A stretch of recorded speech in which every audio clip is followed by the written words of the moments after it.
Hello, folks. Look at this. Look at this. We have the best looking remote sales community on the God planet. damn, No I one feel can ever take ugly. that away from us. Yeah, I feel ugly in this room, dude. Forget about talent. Everybody knows in this industry, it is strictly looks, not That's it. talent, not development, not mindset, not strategy. It's just straight looks, and we got it. Oh, yeah. Yep. So good to see 100%. everybody.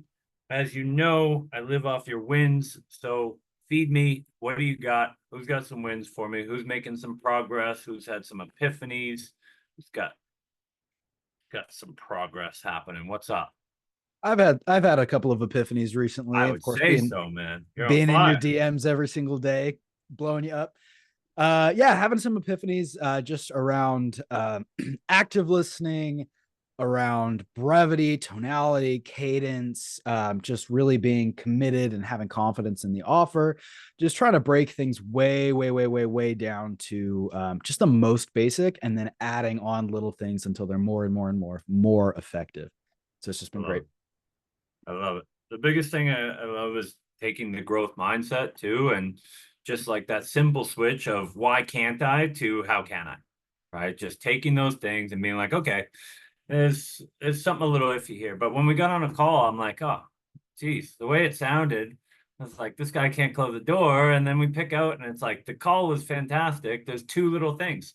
And then sales is a mind fuck in that way that it can be two little things that we can't find. And then as soon as they click, everything's good. So I love the idea of exploring. I love the idea of using those networking calls as an opportunity. I mean, it's a networking call, so lead the conversation, discover all the aspects that we do in real life, but going back to the basics. And I love the excitement. And big clue, people who tend to live in my inbox do really well. Strange how that works. The people who like 3 weeks ago started hitting me up on a daily are doing really well now. So that's a hint for anybody else who maybe is afraid of my inbox. It's a great place to live. What else we got? Hey everyone, Leaf here. Yeah, I had this epiphany. I'll call it an epiphany, but it's just like I'm realizing that I'm just really like frustrated and kind of pissed off at myself for being like afraid to get into clients' pain points. And so I like being in this space because, if I'm frustrated and pissed off with myself, then there's only then I have no choice but to kind of confront it and deal with it. Um, so I'm just hoping this is the space for it because there's no other options, right? I just got to deal with this and get through this, right? So Sure. yeah, I'm in that place, man. But yeah, happy to be working on it. Need some help. Yes, beautiful. Right, bringing that awareness. We like to make people feel comfortable. But if you look at your own life, where have you grown the most? So your desire to be liked, your desire to be comfortable, to make other people, it's okay, Nick, it's okay, Tyler, right? That makes them feel good. And what happens when we feel good? We get comfortable. And what happens when we feel comfortable? We don't change and we don't grow and we don't develop. So the way that it's been framed to me is it's actually in a weird way our desire to please people and make people feel comfortable is actually selfish. That really hit for me because I'm robbing them of an opportunity to grow. I have grown in discomfort. I haven't grown in comfort. So by me making this person feel comfortable, I'm robbing them of the opportunity to make life-changing decisions, to change the trajectory of their career. So because I care about someone, because I want something better for them, that's why I'm having those uncomfortable conversations. And they are uncomfortable. But I know for myself, and I know for a lot of people here, without that discomfort, we don't grow. So don't rob someone of that opportunity to grow. I love it, man. Yeah, I 100%. love it. Right. And if we can, I mean, frustration with self, natural, right? Pissed off at self, if that's what motivates, I don't think it's a long-term motivation. Like if you're always pissed off with yourself, right? So I would say it's a great like realization. How can we turn that into drive and determination? Drive and determination are sustainable. Frustration and anger will get us so far, like it will start the engines. But as far as like a long-term fuel source, drive, determination, resilience. I'm going to get this. I'm going to figure it out. Put it on the positive pursuit rather than why the hell haven't I been doing this? Right? That's a great start. Let's move it to drive and determination, which is great. Right? Whatever gets us there, it's all good. But that determination, I think, is a great access point. Beautiful. What else we got?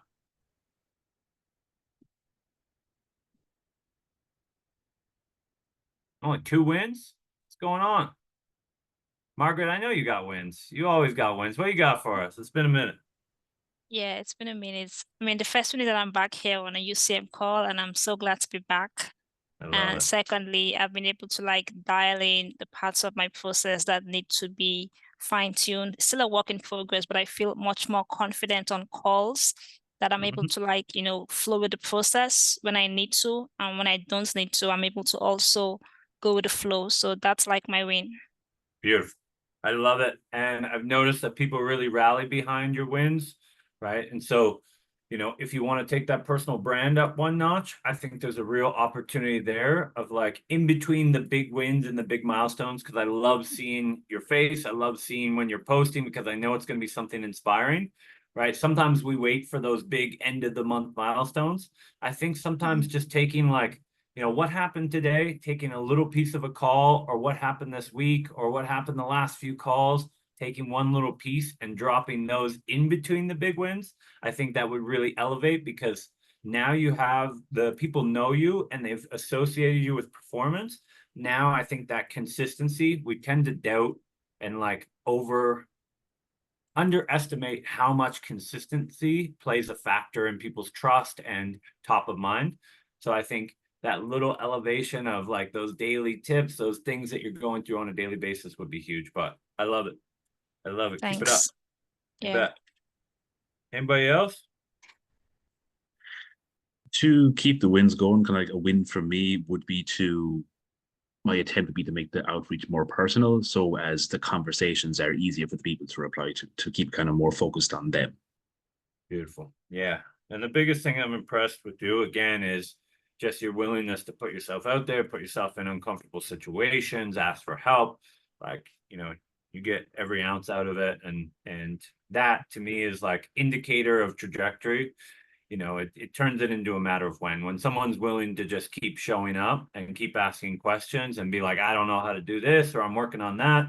Like, to me, if I'm looking for predictors of, I can't pinpoint the day, not Nostradamus, but I know when people keep showing up and they're willing to work on the next thing and the next thing, it's very hard for them to lose. So keep doing that.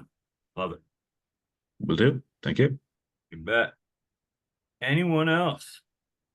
I have one. All right. And this came in 20 seconds ago. Exactly 20 seconds ago. I just got hired. Yeah.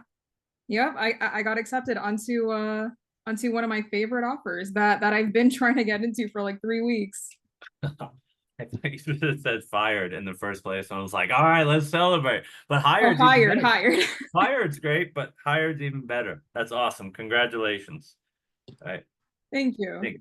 I think a big thing, and this is something I've been working on with a lot of people, is like we have to get out of our own filter, right? If all of us knew how amazing we were, we'd all be total douches, right? It's not good for us to know how great we are, right? Because then we would be egotistical and we wouldn't be humane, and the humility is there. Like, I like that we're all that, but we also have to give the marketplace a place to be like, oh, you are pretty awesome, right?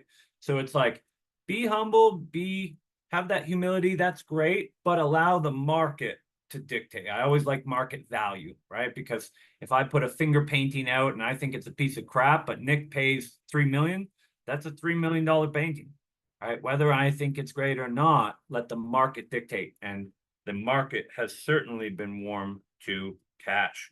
So that's a great lesson to just put yourself out there, right? You don't have the job to begin with, right? So the worst case scenario, you start at the same place, which is a no, you already have that, right? But you're often surprised when you do put yourself out there. So always just keep putting yourself out. I love it. And she's back. She's back. All right, folks. So I JD, know one some of last you are one. here. Oh, you got one more? Yeah, Sneak it in. you know, Let's go.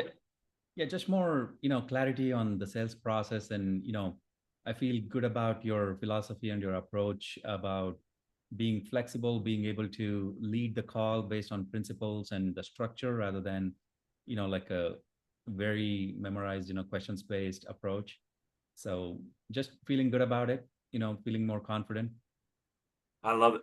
I love it. And I love that you took the UCM ideas and structured them in a way that works for you, right? Just Yeah. because the way I put things out, like if you're waiting for me to become a Excel wizard or some sort of organizational mastery, it's not going to happen, right? It's there because it needs to be there. But being able to take these concepts, and some people, like Melissa's a very visual person, right? And so she builds these amazing structures and everything looks great, right? You put things in a way that made sense to you, like feel free to take these things and make them into a resource or an idea or something that works for you. I think that's really good. I love it. Yep. I love it. I love it. I love it. We're showing off now. All right. So I had to bring in the big guns, the top dog. This is a person I've known for a long time in the space, but recently we've got to connect. It's beautiful when you can meet these kind of remote community members and put a face to the name. Has been in the industry. I think he was here 2 days before the industry started, waiting for it to start. He was in a lineup outside. Some amazing experience. And one thing I really like about Nick, other than the way he does things and the integrity, is the way he processes things. We talk about obsession, right? This guy is fucking obsessed. Will be Friday night, Sunday morning, day in, day out. Like he's thinking about these things, but not from a place of just pure profitability, but from a place of like puzzles, right? What is the solution? How can we make this better? How can we get people in to the right opportunities longer? He loves what he does. He's found a love for what he does. That doesn't mean he loves every aspect of it, right? But he's found a love for what he does. He's found a connection for what he does. And I think that's been a big part of his longevity and also his ability to adapt. Not everything that he's done has worked out probably the way he envisioned it, but he's able to adapt by anchoring to the pieces that he's really good at and, pursuing his own space. He's not trying to be someone else, which I think is so important. There's so many other paths in this industry than just, okay, set to setter, to closer, to now that, to the being able to carve your own piece based on what you bring to the table, I think is so important. So we are very lucky to have the one and only Nick. How you doing, brother? Thanks for joining us. I'm way better since you gassed me up in that intro, dude. Appreciate it. Yeah, just send me a few bucks after the call. Yeah, I'll Venmo you. It's good to be here, guys. Definitely recognize quite a few of you: Tyler, Leaf, Diane, Izzy, Cash. I've seen a couple of the other faces around as well. Not as familiar with you guys, but thanks for having me. Yeah, I moved to Medellin about a month ago and got to connect with JD for the first time in person.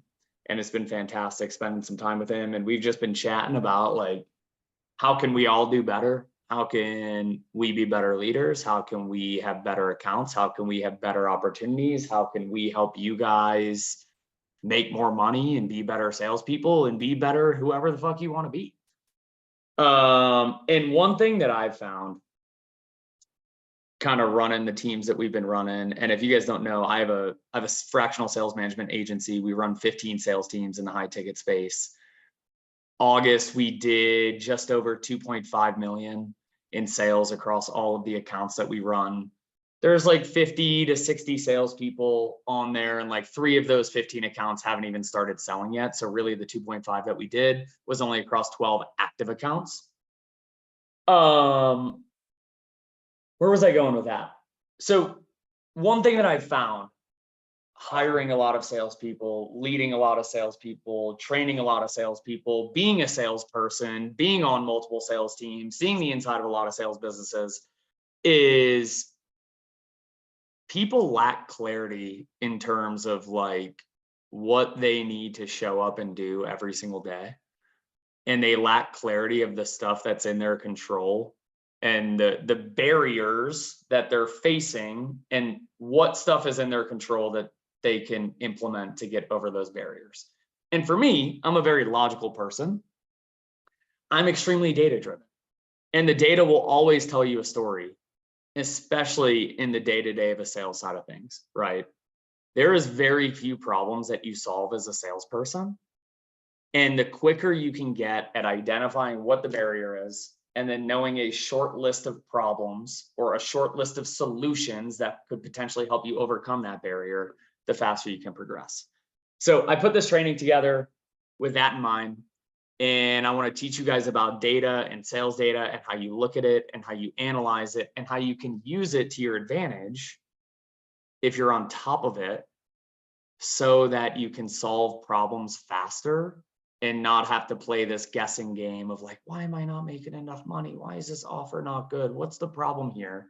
If we can identify that faster and have a short list of simple solutions to overcome those problems, you will be able to progress extremely fast. The key here, though, is it requires discipline, and it probably requires you getting outside of your comfort zone, and it probably requires you thinking in a different way than you have up until this point, right? Just like all of the stuff that JD is teaching you, the same philosophy applies here. So if you guys are okay with it, I was going to do like 20 minutes of training and then open it up for a Q&A for like the remaining hour. Does that sound good? Cool beans. I got a whiteboard here. I love rocking the whiteboard. Cash has seen the whiteboard, I think. All right, so first thing I want to talk about is the golden rule of data. The golden rule of data is that if you don't have a target and a plan, the data is far less valuable, right? Now, if I know where I'm going and I have a clear plan to get to that goal, which would be a completely different workshop than this, if I don't have those two things set and defined for a period of time, then the data that I'm referencing, like, it's not going to help me make decisions. Because the whole point of data is to help me get back on track for a course that I want to be on to get to an end goal, right? So if you do not come into every single day, every single week, every single month, every single quarter with an end goal in mind, that you have clearly reverse engineered what is required to get to that goal, data is not going to serve you. But if you know I'm trying to get here to point B and I'm at point A, and I need to take step 1, 2, 3, 4, 5, 6, 7, 8, however long it takes to get there, and then I measure my progress along the way, the data will tell me where I'm off track, and then it will allow me to focus my decisions to get me back on track. Does that make sense? Right? So the golden rule is like, have a freaking target, have a plan. Maybe if you guys like this and JD likes this, then I can come in and I could talk about goal setting and setting that target and that plan. It would be a different workshop, but just remember that. Okay. That's the golden rule of data. It is not valuable if you do not have the target and the plan in mind. Okay. Now, as salespeople, I kind of talk about the big 4 data points for setters and the big 4 data points for closers. Okay. For setters, it's simple. It's activity, it's sets, it's show ups, it's closes. These 4 numbers will paint a very clear picture of what is required on a day-to-day, week-to-week, month-to-month basis as a setter. Activity could be dials or DMs. Sets is very simple. Show ups is very simple. Closes is very simple. Now for closers, I don't know how many closers we have here, but closers, it's calls taken, or sorry, calls booked, calls taken, closes, and usually in this little bubble on the internet that we all play in, cash collected. is the number that we look at. If you come into each month, week, day with clarity on that as a closer, and you actually measure it every day, you're gonna know what needs to happen. Now, the cool thing is like when we know what these numbers need to be, and we're measuring them every day to make sure that we're staying on track or we're getting off track, when we fall off track, there's only 2 or 3 main solutions to solving each of these numbers being off track. That's the beauty of it. But we have to oversimplify because it's so fucking easy as salespeople to get lost in our heads, get emotional, listen to what other people are saying. The grass is always greener because someone over here is making 12K a month or 15K a month. Meh, the leads are bad, whatever the fuck it is, right? I literally don't care. If you can remove the emotion from it and just simplify with this data and relate it to your plan and measure it against the plan that you set out with, you are going to be able to progress so much faster. Okay, so those are the big 4 numbers that I want to look at either as a setter or a closer. Okay, now I want to use a metaphor here to help you guys kind of understand this. Has anybody ever used a GPS? Yes. What are the pieces that we need for a GPS to work? Don't be shy. It's not a rhetorical question either. Don't think too hard either. What do we need in a GPS if it's actually going to be a functioning machine that supports us and gives us value? Are we chatting?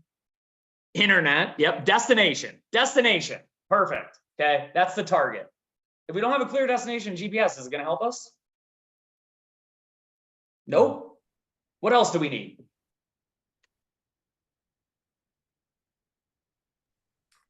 Where we are? Point A. We need point B. We need point A. Okay. And we need point A to be accurate. And then what's the third thing that we need? Device. Just because you've defined point B and point A, do you know how to get there?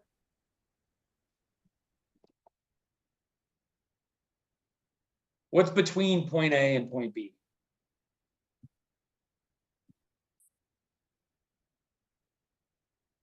Oh, you guys are chatting, sorry. I would say the route. Thank you, Izzy. The route. Right? Again, that's for us, that's our target. That's our currently where we're at. And then the route is the plan to get there. Okay. Now, what happens on your GPS when the current location has that fucking 8-mile radius around it because your internet sucks? What happens? Can you get to your final destination? Hell no. Can it give you an accurate route? Hell no. That's why it's so important for salespeople to track data daily, because daily accurate data is an accurate blue dot on your GPS. You have to be crystal clear on where you currently are if you're going to make the necessary adjustments, right? Like if I take a wrong turn, the GPS still knows where I am. What can it help me do? It can help me reroute and get back on the path that I need to get back on, right? That is why daily data tracking is so freaking important. And like, just like a GPS is results focused, sales is results focused, we need to operate just like a good GPS that's going to get us to our final destination is going to operate. Okay. So what am I looking at every single day? Okay. There's 3 things that I like to look at. Really kind of 4 things, I should say. I like to look at my target every single day. What is the end goal? In sales, usually this is a monthly target, right? What are we all here to do? At least what is the constant freaking message in this industry? 10K a month, right? Okay, well, if we're setting a 10K a month goal, we have to have a plan that's going to get us to 10K, right? So our target is typically going to be monthly in sales, but this could also break down to a weekly sales target. It could be a daily target. It could be a quarterly target.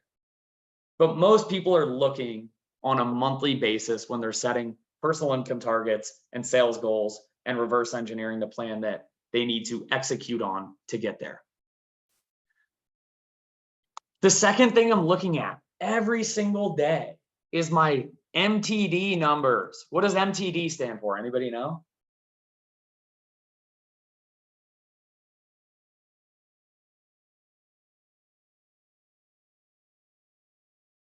No?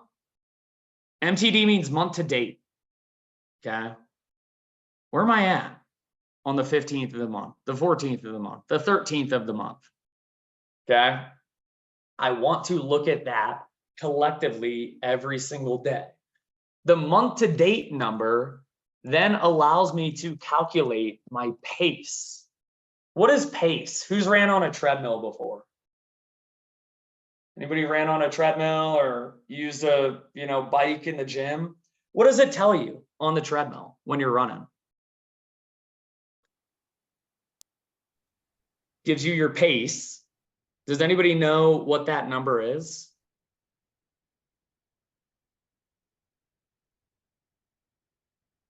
Yeah, if you stay running the same speed, this is how long it's going to take you to go a mile.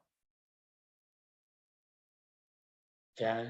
So for me as a rep on a monthly basis, I want to know how much have I done so far? If a month is a mile long race, right? How fast have I run the mile so far? And if I continue at the same speed, how long is it going to take me to run a mile? And that's going to give me my pace number. What am I going to end the month at if everything continues to go the same way up until this point? And then the last thing I want to look at is what is my percent to goal if I end at that pace? Okay, because if I wake up every day and I calculate my pace, and every day if I continue on the same road, doing the same thing over and over again, I'm going to end at 60% of the goal that I set. What's that going to do for you? Does anybody like seeing a 60% number? That's a motherfucking D-, dog. That's ass. I don't want to get a D-, right? So for me, when I was behind pace, it always lit a fire under my ass. It motivated me to make the changes that I need to make so I can get back on pace, right? A big key to this though, also guys, is like this target needs to be your own and it needs to be meaningful. And it can't just be some freaking arbitrary number of I want to hit it because my manager told me I wanted to hit it, or some stupid influencer on the internet told me it wanted to hit it. Like the target that you're setting for yourself should be directly correlated to what you want, and you need to have meaningful reasons of why you want that thing. And if that's true, you are going to hate, and it should motivate the shit out of you when you are behind pace in terms of the goal you set out for yourself. Does that all make sense? Is this helping? Yes, sir. Love it. Love it. Okay. Now, again, I'm looking at my numbers daily. So somebody give me their goal in units, right? Because we typically work off of units sold in a month in this industry.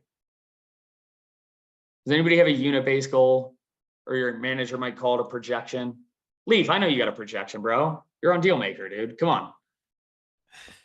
Yeah, so today was set 3 closes for the month and 10 to 12 sets this week. Yeah. 3 closes for the month. Not a bad first month. Okay. Now, in order for us to reverse engineer your month, we'll probably say that you have like a 20% close rate, fairly standard. Okay. That would mean that you need, and again, this is a different workshop. I'm not trying to go hard on this today, but that means you need 15 calls taken this month, not a ton, right? And let's say you have a 60% show rate, fairly standard in this industry for someone who's a setter on a first offer. That means you need 25 sets this month. to hit 3 deals. Is this a first decent plan for your first month? Okay, fair. Now, I want to look at these numbers every single day, right? Like, I want to look at the 3 closes for the month, or I want to look at every single day. What's my stats month to date? What's my calls taken month to date? Uh-oh. You guys still with me? You guys with me? We can hear you. All right, cool. All right. What's my sets month to date? How many calls taken month to date? How many closes month to date? I want to look at this every single day, right? And then what is one step below this based on the big 4? We said we want to look at closes, calls taken, sets, or calls taken is the same as show ups. What else do we need to know as a setter? How do you get sets? What do you have to do? Activity dials. Activity, right? So let's say, Leaf, just for shits and gigs, it's going to take you freaking 100 dials to get a set, right? I want to be conservative. How many dials do you need to make to hit 25 sets? 2,500. 2,500. Bada bing, bada boom. Okay. Is this a crystal clear plan that's black and white that nobody can argue and it's extremely measurable? Like we can't argue numbers, right? It either is or it isn't. Okay. So if you look at this every single day and you look at your dials month to date, your sets month to date, your calls taken month to date, your closes month to date, and then you calculate what you're on pace for, meaning if you continue doing every single thing the same way for the rest of the month, where are you going to end the month at? Would that give you clarity in terms of the adjustments you need to make if you're off pace? Yeah. Yep. Are you that clear on that right now, Leaf? 100%, man. Definitely. You are? I mean, I'm not, yeah, I'm not clear on this. Yeah. Is Sela helping you with that? Yeah, she's pushing me. She's helping me. Good. Good. Yeah, she's rad. So the reason I want to look at it daily, guys, is because if I don't update this month to date, then my pace isn't gonna update, right? And if my pace doesn't update, I don't know what percentage of the goal that I'm gonna hit, right? So I made this sheet for you guys where you can come in and you could put the metrics you want to track, right? Let's say for a setter, it's dials, sets, show ups, and closes. Okay. You could set your target for all of those. You can update your month to date. And then if you put the total number of days in the month, which is 30 in September, and then you update this with yesterday's date every day, it's going to update your pace. Okay. Just quick little math problem for everybody, because I freaking love math. There's 30 days in the month. After the 3rd of the month, what percent of the month are we done with? 10%. 10%. So you have 9 more 3-day periods to get back on track, right? So whatever you're at after the 3rd of the month, you need to multiply that by 10, and that's what you're on pace for. Okay. Now, be aware, right? Yesterday was a holiday. The 1st of the month was a Sunday, right? So that happens, right? Like pace isn't always going to be 100% accurate, and you can give yourself some leeway when that happens, right? Like Leaf, I think Dealmaker as a team, we're on pace for 10 deals this month, and we're fucking projecting 40, right? But like nobody worked yesterday and everybody was off Sunday. So it's like we have plenty of time to catch up, but just be aware of that. And that doesn't mean you shouldn't look at this every single day. Yeah. Now, another thing that I added onto this tracker for you guys is an off-pace guide, right? Like if you're off pace for activity, what is a deeper layer that you need to look into? And what are some potential solutions that you can implement to get back on pace? If you're off pace for sets, what are the deeper layers in the data? And what are some potential solutions that you can implement to get back on track? And I know that this is super small right now. Okay. But for each of these problems that I could be off pace for, there's legit 2, maybe 3, maybe 4 solutions to get back on pace. Don't overcomplicate it. If I'm off pace for activity, what do you have to do? You need to fucking do more activity, right? It's 100% in your control. If you're off pace for sets, but you're hitting your activity number, what could potentially be the problem? What do we think? You got it right there. Answer rate or Could be you an know, answer quality rate of problem. conversations. Your number might be marked as spam, right? You might be calling at the wrong time of day. You might be calling a list that is dusty as fuck and ice cold leads, and you need to call some warmer leads, right? Like that could be an answer rate issue, right? What if people are picking up the phone and it's not an answer rate issue and you're just not having conversations? What do you think the issue is?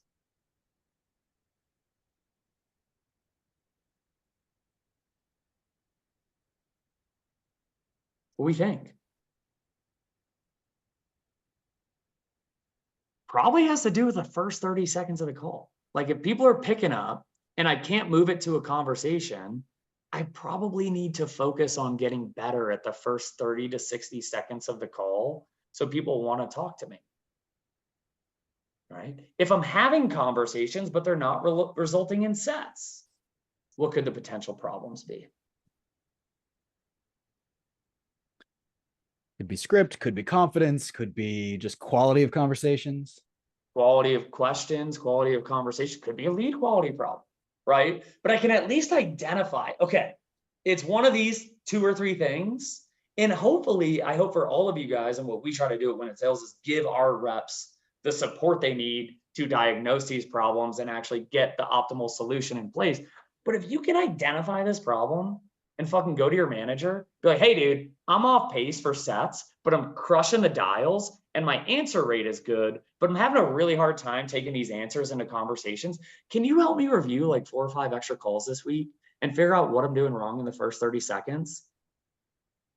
Dude, your manager is going to paint the inside of their pants and be so grateful that you're on their team because you're doing 80% of their job for them and they can do the stuff that they enjoy, which is helping you get better in the first 30 seconds of the call, right? But use this guide. I will send you guys a link to this so you guys can make a copy for yourself. Do this every day. Anything that's blue, you just need to put in once. Anything that's yellow, you need to update monthly. Anything that's green, you need to update daily. And then the pace and the pacing percentage to goal will automatically calculate for you.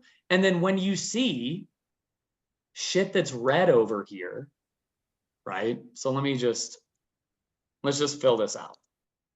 Okay. Let's say I'm at, I don't know, 100 dials month to date. It's after the 3rd. Okay. I'm pacing 1,000 dials. My target's 2,500. I'm hitting 40% to my goal. When it's red, I know that I need to focus on it, right? If I'm on pace, right? If I'm ahead of pace, it's going to show me green, right? So the thing you need to do is fill this out every day. Look at the red shit. Anything that's red, go to the off pace guide and start solving those problems. Make sense? Now, this off pace guide is not like 100% inclusive of every single possible problem, but it will, the pace tracker will at least help you see what you're off pace for. And then this should at least help guide you towards what the problem might be. Sales is very nuanced. Sales is very gray area. This is not black and white. It's going to come down to a multitude of factors, but the goal is helping you direct your focus and identify that problem and then get the support from JD or from your manager or from whatever mentor or coach you have in your life. Because if you can come to them with 80% of the problem solved, I guarantee you they can help you with the other 20%. You guys see how this will help you solve problems so much more faster, and it will help remove the guessing of what you need to focus your time and energy on. 100%. Is this helpful? Very. Super helpful. Totally. Sweet. I don't think I have anything else. That's really it. Like at the end of the day, right? Like every problem that you're trying to solve, right? Sales is results focused, number focused, and very data focused. Every problem you're trying to solve is either a volume problem or a quality problem, right? A volume problem is more. I need more. A quality problem is I need better, right? Volume problems are usually going to come from like effort and intention. Quality problems are usually going to come from skills. And those could be marketing skills too, right? Like I'm not neglecting the fact that like you could be behind pace on all of these numbers, which you'll see on my off pace tracker.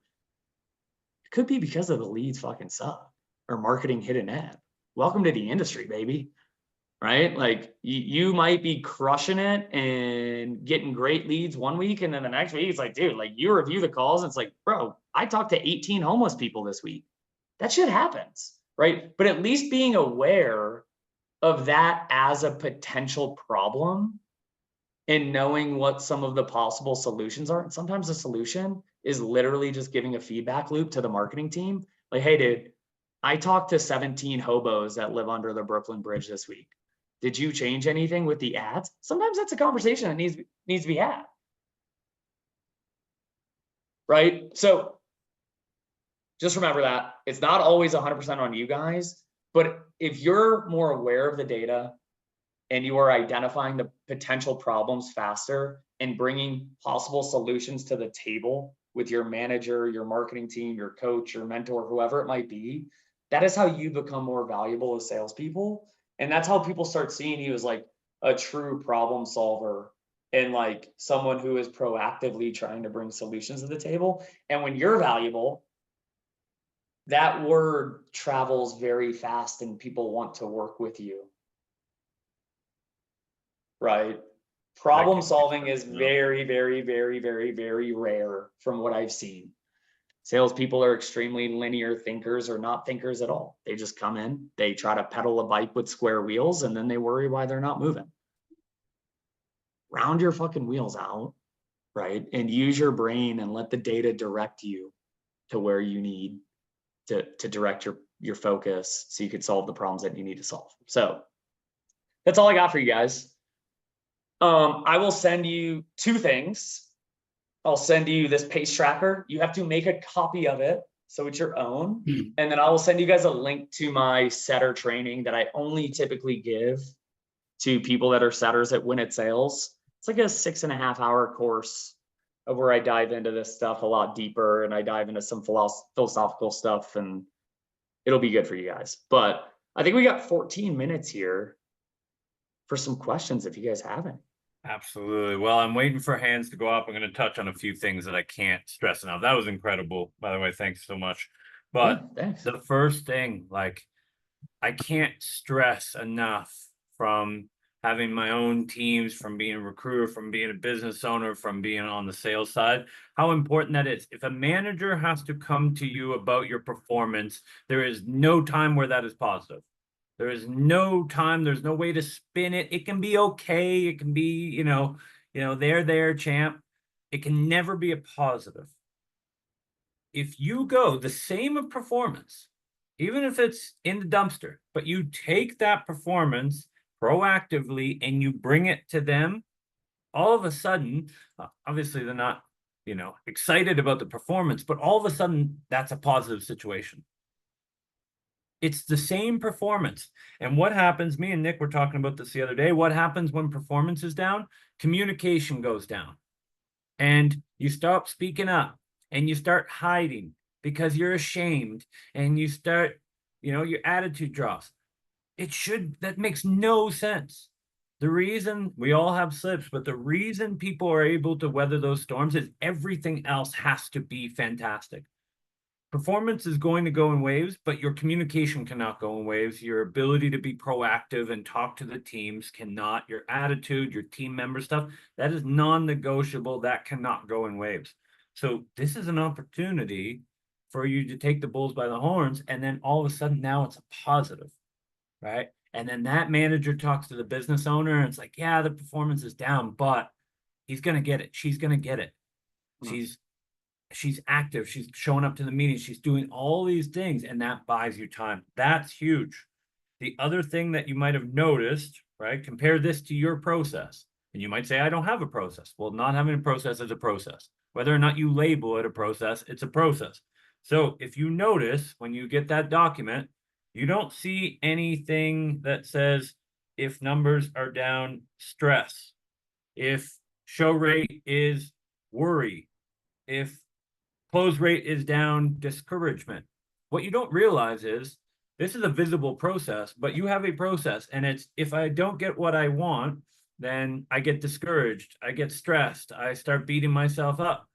If that was on a sheet, and imagine Nick gave you that, gave you your process. Okay, if your activity's down, right, beat yourself up for a few hours, avoid tasks, stress, worry, ask yourself questions like, is this even for me?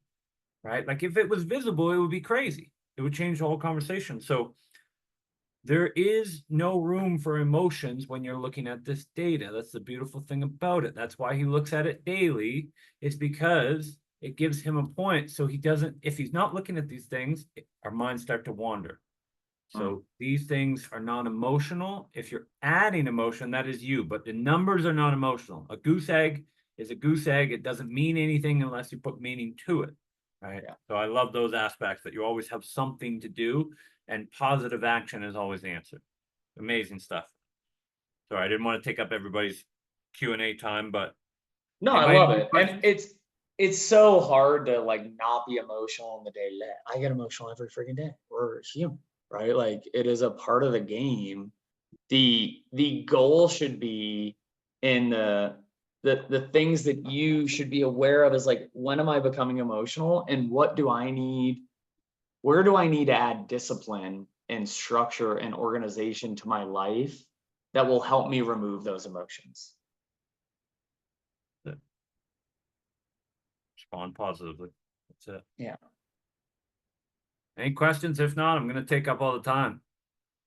I'll do it. Hey, Nick, Yes, I sir. saw today that you have also an end of week template there that you said, that you used back in ClickFunnels when you guys were crushing it. And could you share that with this group as well? Because it looks like it could add a lot of value. And I think, it's more qualitative, like it's more like on the attributes of the week, what were some wins, some struggles that you're facing, and you kind of score like some areas like health and partner and finances and stuff. But it looks awesome. And I think maybe, could really, Yeah, really help us. let me check. I think in this Yeah, what else you got course, for us, Nick? Let's just Oh, open up the man. drive. Ah, man. I like it though. I just think it's cool. Share the keys, man. Yes, in the tracking section of the course that I'm going to give you guys, the end of week template is there. Beautiful. Red. Appreciate Thanks. that, man. That's huge. Yes, sir. What else? Hit me with some. So, Nick, two questions. One, when are you going to accept my friend request on Facebook? There he is. Dude, I have fucking 1,000 of them. Sure. I canceled it and resent it just now, so it's on the top. There we go. Pressure situation. Put it on him. I got you. I got you. Boom. That's how we do it. So the other question is, when do I talk to you for the next steps? I need a job. Dude, so have you applied yet at winitsales.com? Not yet. That's on my Oh, Banu. That's step one, brother. You had it. You had him. You forced him into a corner. You had him on his back. Right? Forced the friend request. I loved it. Right? You gotta put yourself out there. That's step one. Winitsales.com. Just go apply there. Winatsales.com. There's an application process. You'll get an automated email with next steps. Dude, I don't really like, and I'm not trying to flex. I have to take care of the clients and the reps that we have on account. So I have 3 full-time recruiters that are lovely, fantastic people that will take good care of you. But just follow that process and they'll take care of you. All right. And for everybody here, that is in the recruiter networking tool, recruiter pipelines. he's in there, right? So those are gold, and we have direct connections, and yeah, the offers that students have been getting on is crazy. Like that's, so get in there. I love it. Almost perfect, man. Almost perfect. I like that. Forceful networking. I think I'm gonna use that. That was good. That So was Nick, good. so Nick, one more thing. So let's say your recruiters fail me and I tell them, I know Nick, he's my friend, and they still fail me. I'll come back to you. Just let me know. Yeah, dude, we could Okay. chat. I obviously can't guarantee everything, right? So just so you No. guys know, right? Like my business it thrives. My clients will fire me Yes. if they don't get results. And I get paid when people make sales, right? Which is why I love my business. I don't have, I'm not freaking Bill Walsh or Josh Lyons or fucking Jeremy Miner, where I get your $4,000, $5,000, $8,000 no matter what. Sales reps have never paid me a dime, and I don't want sales reps to pay me a dime, right? I get paid when reps sell. So I'm highly incentivized to bring in the right people, train them the right way, and ultimately have the right accounts and the right environments that people can sell on. Because if all of that shit doesn't happen, I'm going to be living under the Brooklyn Bridge, right? But it's a true win-win-win-win-win all around.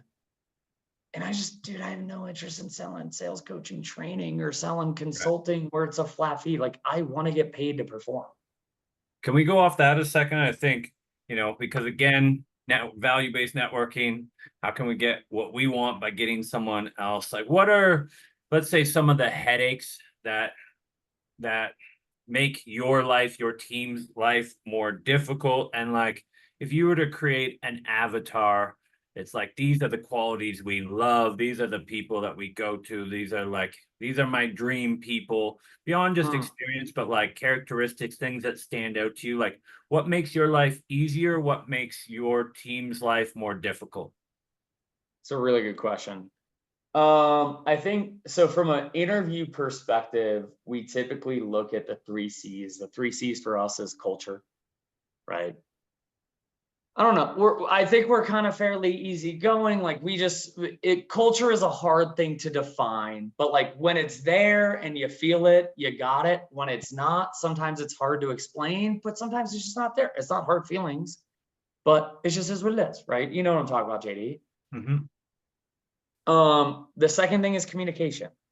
I want people who over communicate. I want people who can communicate clearly. I want people who can ask good questions. I want people who communicate on time and they don't take fucking 16 days to reply to a message, right? Those are the things that we're looking for. I want people who can communicate well in a written way, in a verbal way, on video or on phone, because you have to be a good communicator to be good at sales. And then the third thing that I typically look for is patterns of commitment previously somewhere in life. Military, sports, a previous career, a long-term relationship. If someone has not had a pattern of commitment, long-term commitment somewhere in their life, the chance that it starts with us is very low. So I'm looking for like those 3 things typically in the interview process. Our core values on our sales team are results focused, accountable, and growth minded, right? Like, are you here? Do you understand what your job is? Yes, as salespeople, our job is to help clients make the best decisions possible, right? Dude, you can help 1 million people make the best decision possible. I'm sorry, if you put 0 sales on the board, you're gonna get fired. Like, I don't want people fucking jamming the wrong people into the products that we sell, but you gotta sell. And if there's this like delineation or deflection of responsibility of, oh, they were unqualified, or oh, we couldn't help them, and you're not putting numbers on the board for an extended period of time, right? 45, 60, 75, 90 days, dude, you're not gonna have a job, right? Like the core job of a salesperson is to put points on the board in an ethical and honest way. The second thing is accountability, right? Like, can I trust you and hold you accountable to do the things that you say you're going to do and do the things that are required for the job? Part of the requirement for that job is coming to me and over communicating when you're behind and what you need help with, so you can hold us accountable to doing our side of the job, which is support you in solving that problem. And then the third thing is growth minded, right? Like you gotta want to have more. And I haven't really met many, I don't know if I've ever met any like super high performing salespeople that like don't like seeing bigger numbers. That's not the end all be all of the game, but like they typically tend to like see in bigger numbers, and that's motivating for them with other stuff involved as well. So I hope that kind of gives you guys clarity on what we're looking for. 100%. And for anybody keeping score, paying attention, interview mastery, capability, right? Talked about that. Reliability, which he called accountability, same thing. Will you do this job? Can you do this job? And then culture fit. Do I want you to do this job? Do the people around you want to see you win? Right? Those are the questions they'll never ask you. They'll not say, are you capable? Are you reliable? Show them, bring experiences, and he give you a good clue, right? We're not just looking at, these are my numbers. This is what I did last month or last year. Those, if you have them, show them. But if you don't, right? I worked a job for 15 years, same job, 15 years, climbed the ranks, right? I went above and beyond. I formed this organization. I formed this charity. I did this. These all matter, right? Like that shows, if you can show reliability, you don't need to show sales reliability. Reliability is reliability. When you have it, when you embody it, it's there, right? So drawing from past experiences, you heard it here, right? Extremely valuable, right? All of those things can be shown. You can show capability without having past performance. You can show reliability without past performance. You can show culture fit and likability without past performance, right? This is from someone who's putting, millions of dollars on the board. He did not say experience, right? It's a bonus, it's not necessary, but that means you have to show up above the people that have the direct experience, right? You can't just show up at the same level. You got to show up above. I love For it, sure. man. Yeah. So good. Really appreciate it. Again, in the Yes, sir. UCM way, if you were thinking about, okay, how can I get on this guy's radar? He said he's got 1,000 friend requests. He's popular. Last time I seen him, there was a group of people running down the street chasing him, just local celebrity, internet celebrity. How could I get on his radar and provide value? Well, I was just on a call where he's spitting game. I could take some of that game and I could put it on my profile and talk about how great this call was and what my key takeaways. And then he gets exposure without having to repeat this process. And he taps into a new audience. That might be valuable. That's something I would do if I was trying to get on people's radar. I would think, how can I be more valuable to this person rather than what can I get? Right. Awesome. I love it, Nick. Appreciate you, man. Dude, That's thanks for having me. Appreciate you guys. Anytime, man. Whatever you need, we're all here. Cool. Appreciate, love what you're doing, and what you've done with Win at Sales is incredible, man. It's a glow Yes, up. sir. Yes, sir. Yes, sir. Appreciate y'all. Thank you for your time. If you guys need anything, shoot me a message on Facebook. I'm around. Beautiful. All right, guys, that's another one. We'll see you tomorrow. Extra help is tomorrow. I know it's not usual, but we had to fit this in. So tomorrow you get the help you need. But in the meantime, if you need it, I'm here. Appreciate y'all. Have a good night. Peace.